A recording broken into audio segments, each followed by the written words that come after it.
Boss Kabutula. Stay in touch.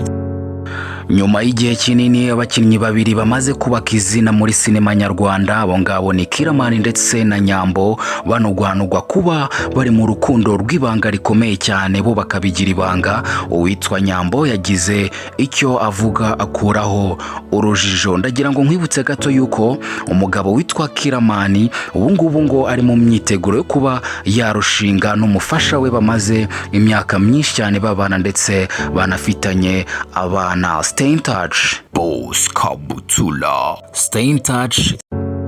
Uyu munyarwandakazi umaze kubaka izina rikomeye cyane muri sinema nyarwanda yagize ati, uwanze kuvugwa yaheze mu nda ya nyina. Njye na Killaman turabizi neza ko tuba turi gukina filime, kandi amagambo batuvuga ntago azatubuza gukora ibidutunga tukabaho neza ndetse n'imiryango yacu. Akomeza avuga yuko ngo